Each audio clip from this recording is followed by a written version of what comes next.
اسے پاک میں آیا ہے جب شیطان کو اللہ تبارک و تعالی نے حکم دیا فخرج فإنک رجیم، ہو جا، دفع ہو جا،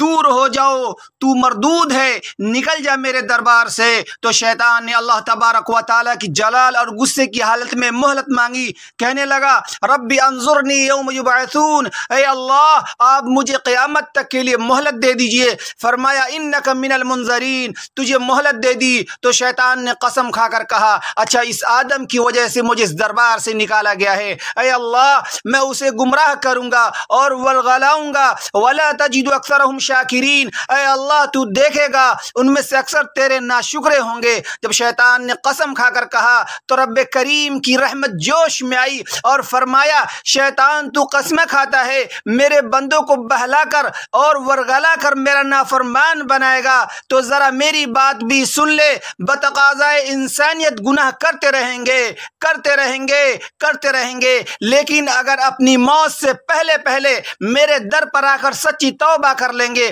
فبعزتی وجلالی، مجھے اپنے عزت کی قسم، مجھے اپنے جلال کی قسم، میں ان کی توبہ کو قبول کر لوں گا۔ شیطان نے بھی قسمیں کھائی تو رحمان نے بھی قسمیں کھائی، سبحان اللہ، اللہ تو نے ہمیں بخشنے کے لیے قسمیں کھائی ہوئی ہے، بلکہ فرمایا کہ میں تمہیں کافروں اور غاصبوں کے سامنے بھی ذلیل اور رسوا نہیں کروں گا، بلکہ اس پروردگار نے تو یہ پیغام بھی بھیجا اے میرے بندے تیرے گناہ اگر آسمان کے ستاروں کے برابر ہیں، اگر تیرے گناہ ساری دنیا کے ریت کے ذرات کے برابر ہیں، اگر تیرے گناہ ساری دنیا کے درختوں کے پتوں کے برابر ہیں، تو تیرے گناہ پھر بھی تھوڑے ہیں، میری رحمت اس سے بھی زیادہ ہے، تو توبہ کر لے گا تو میں تیری توبہ کو قبول کر لوں گا، سبحان اللہ۔